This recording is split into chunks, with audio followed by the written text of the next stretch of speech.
January 22nd, a Friday. It is now close on to 5 p.m. and I sit here to deliver a message to everyone. To everyone who is out there who may be listening and may be watching, I would like to just simply say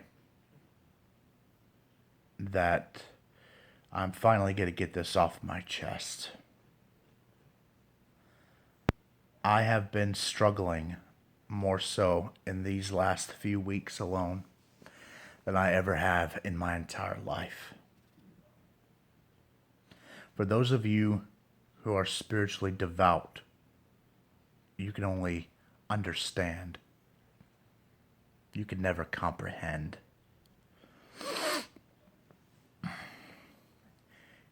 I am struggling with 5 things: lust, hate, revenge, depression, and loneliness. Those 5 things constrict me like a boa constrictor. And the sad thing is, some of it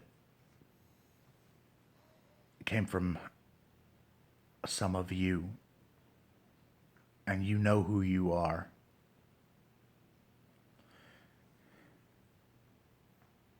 Every day I wake up, the hate is still there. Every day I wake up, the anger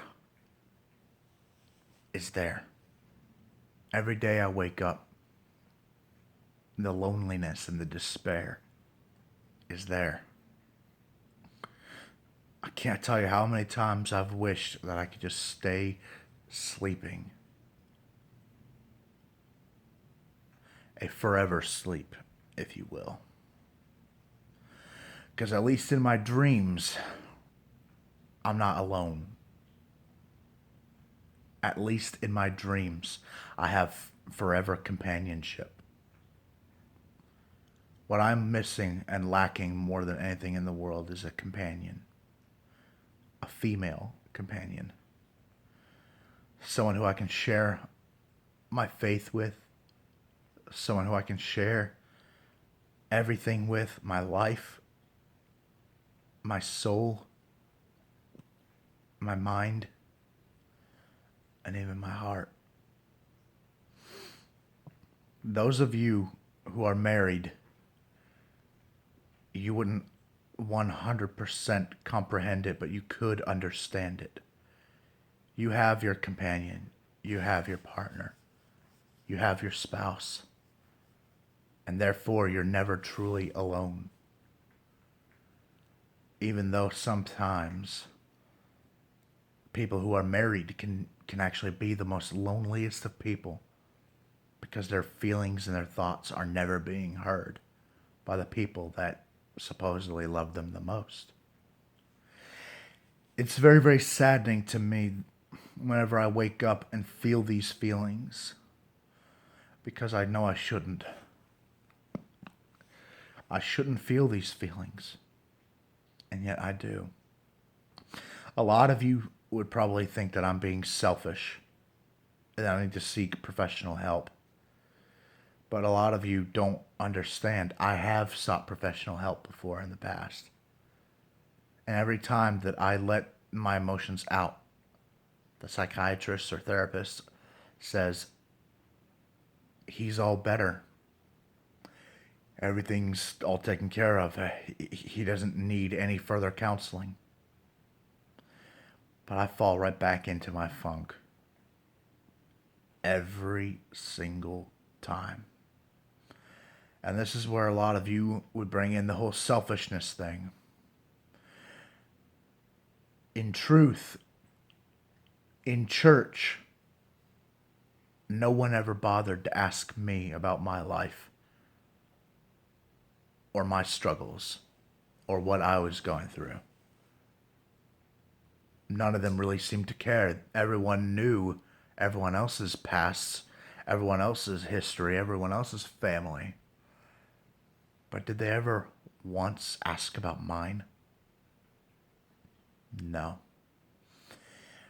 Which is why, after every single church session in the past, I would try to talk to somebody one on one and maybe even spend a little extra time away from the house. The room that I'm sitting in right now is the living room of my house. But this house has so much pain and so much tormented memories in that I cannot for the life of me get over it. It may be easy for some to just dismiss it like it never even existed. But for me, the pain is still fresh. For those of you who never even bothered to ask me about my life, let me give you a little information about my past. I was physically abused growing up by my dad. I was verbally abused by my dad. He had threatened on more than one occasion to send me to a mental institution because of the condition that I have that apparently society and media today frown upon, called Asperger's syndrome. My dad never understood why I had it. He never understood why I never got better. He never understood that when you are diagnosed with any form of autism, it's there, it's genetic, it's not going away anytime soon. Only reason why I've been able to overcome mine is because I have struggled more so than I have ever done before to try and get myself to this point. I had to force myself to learn that what I was not taught. I had to force myself to learn things that most people had parents to teach. My parents never once really taught me much of anything. Especially my dad. My dad is the one that should have taught me how to balance a checkbook. My dad is the one that should have helped me learn how to do my tax and help me and mold me. Because he was the other male in the house. I never had a male role model or male figure in my life to help mold me and make me the man that I should probably have been today. I had a mother and a sister. My dad had no part in raising me because he didn't understand me. It's sad, really, when you think about it. The struggles that a lot of people go through. And a lot of people probably thought that I was being so selfish, that I was making it all about me. If only they had bothered to ask me about my life, they would finally understand why I struggled and why I didn't want to come back to this house every time our sessions would end. And it's not just church, but an overall life in general. Every time I would hang out with a friend, I would feel happy because I was away from this house and away from my dad. I shouldn't have to speak so ill of my dad, but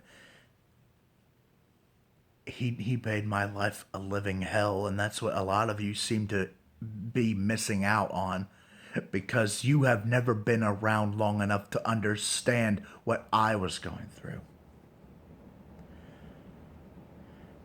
Especially in the church. The church is where I should have had the greatest peace. I should have been more welcomed in the church, but I felt like I was still being cast out.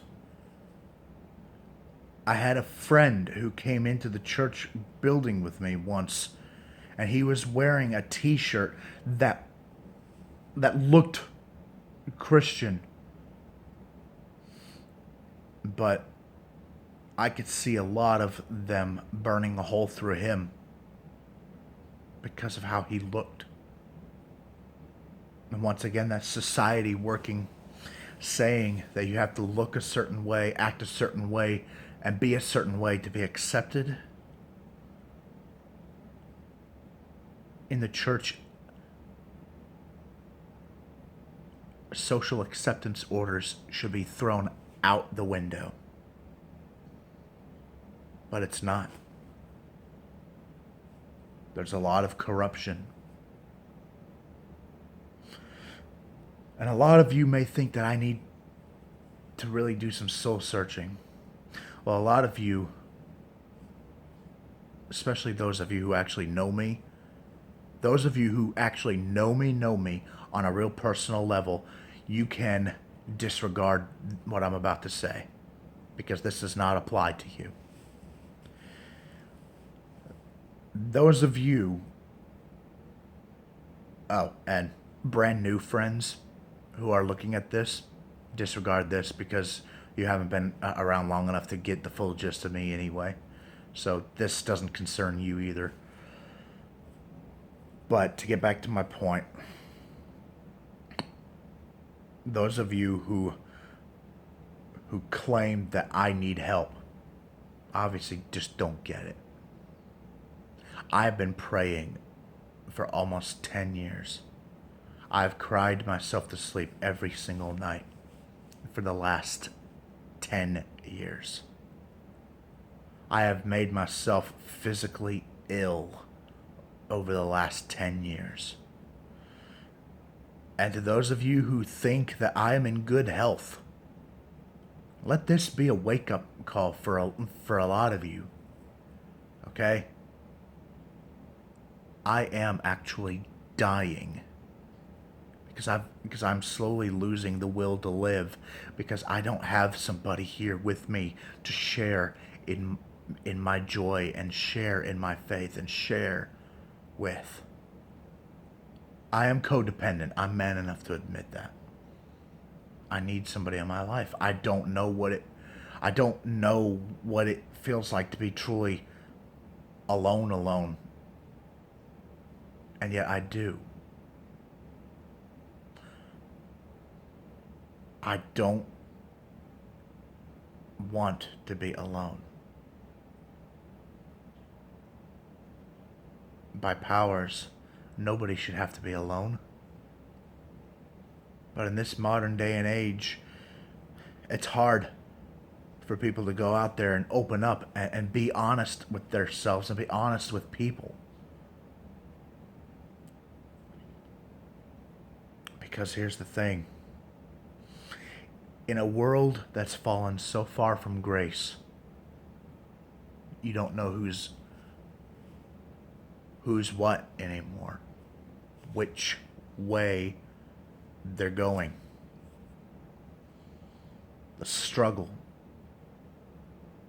I have a friend who is literally 31 years of age, and he has not been in a relationship for over 14 years. And my heart breaks for him every day because he is a good man and he is suffering so much. He's suffering with 2 out of the 5 things that I'm suffering. He's suffering from depression and loneliness. Even those 2 things alone, people, can actually be very, very deadly and cost you everything, especially if you're not careful, and especially if you don't treat it the right way.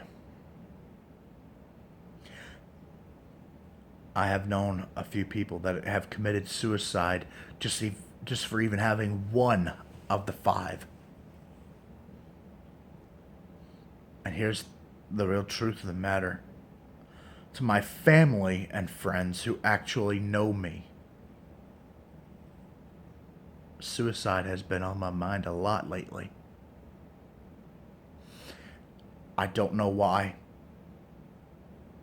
I know I should be better than that. but apparently I'm not.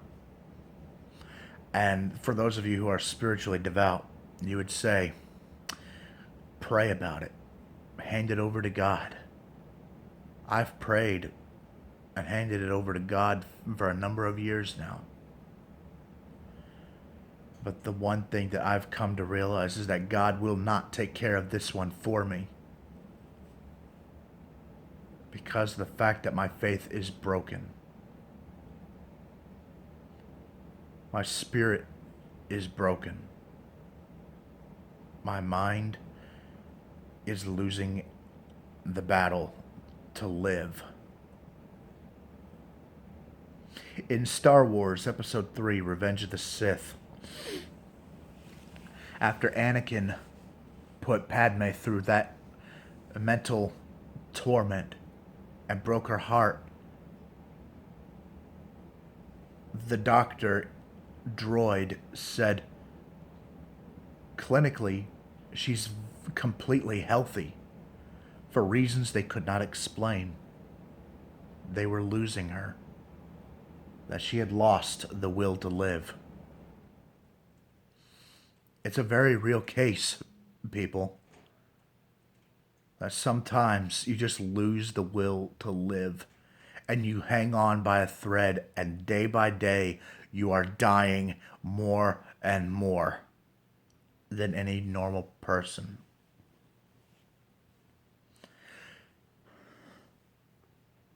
The thing that I crave the most is a thing that a spiritually devout person would frown on. I crave intimacy on a physical level and a spiritual one.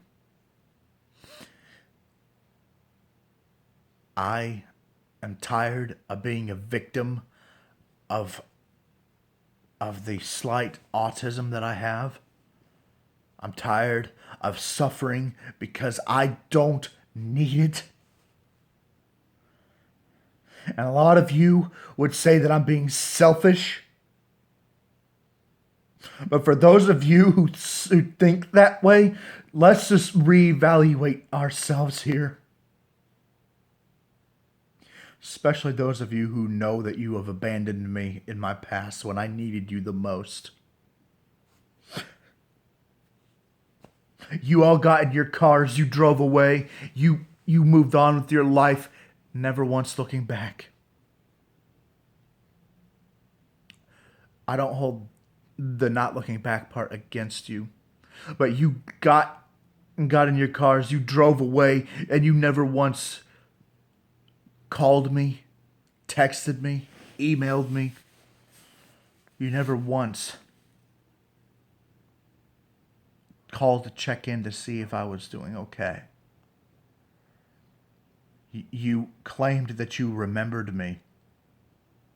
But it was sad that I had to be the one to seek you out and to find you. It's sad that I had to be the one to reach out and find you when you could have easily done the same.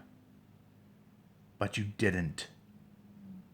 And some of you want to say that I'm the selfish one. I don't care how busy your life got. It does not excuse that you could have at least taken a few minutes out of your day to call me, to text me, see how I'm doing. But you didn't. And that's what made you selfish. And when you came back into town, what did you do? You rallied up and gathered the friends that you left behind. And you did fun things with them. But those of you who said that I mattered to you, did you ever once think to even look me up and call me, ask me if I wanted to be included in those things? No, because obviously you had not remembered me. Obviously you had forgotten me. And that makes you selfish. Selfishness is on many different levels, not just one. There's the selfishness of thinking inward only of yourself and putting yourself before others. There's also the selfishness of remembering who somebody is, but not even reaching out to them. That's selfish. There's also the selfishness of letting busyness getting the best of you and forgetting to even call or text somebody. Even a few brief moments is enough. That's selfish.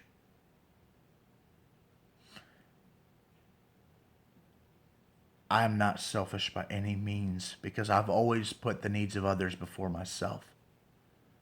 But when it came time for others to return the favor, to me anyway, through what I saw through my own eyes and my own experience, that was never the case. They always put themselves before me. To those friends of mine who I've known within 10 to 15 years,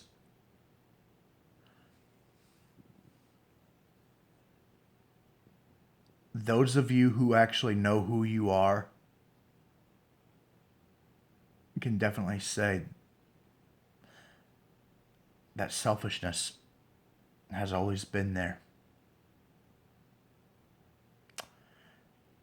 And now this one goes out to the family members.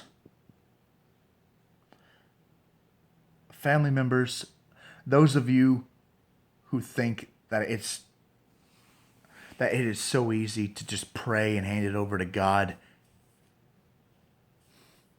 I understand that. But like I said earlier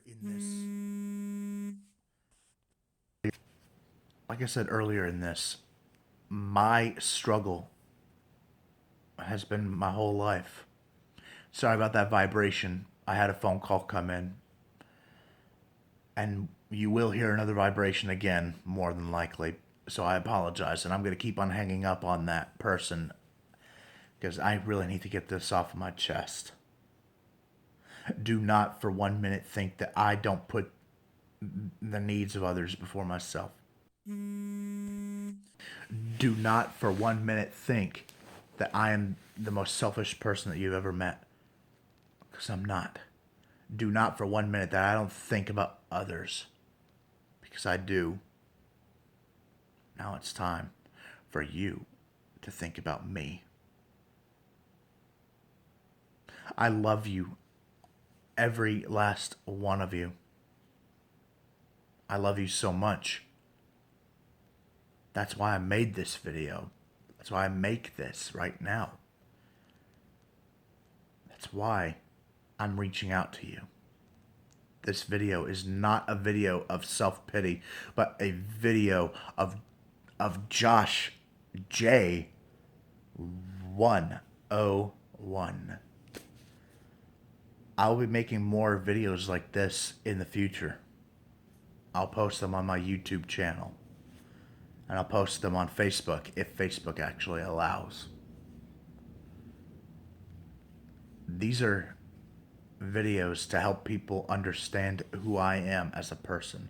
And not just me, but people with autism in general. I'm an advocate for people with autism, and we get treated so unfairly by society. It's not fair. Yes, normal people struggle, but the ones who struggle the most are the ones with developmental disabilities. They struggle so much. Me, my heart bleeds pain and agony that this world has made me suffer through. I know some of it is probably self-inflicted, but here's the truth. I wouldn't put this much pain on me if it wasn't forced upon me by others. This is Jay signing off. Always remember, I love you, and I am here for you, and I will not abandon you. I love you all, each and every single one of you has a very special place in my heart. Every last one of you. From the very first Facebook friend to the very recent Facebook friends. I love you all. God put you in my life for a reason. So let's figure out that reason together, all right? Don't hesitate to hit me up. Don't hesitate to call me. Day or night, no matter how late it is at night, you can always call me. You know why? Because I put the needs of others before myself. And because of the love that God has given me in my heart. I love you all. Peace out, man.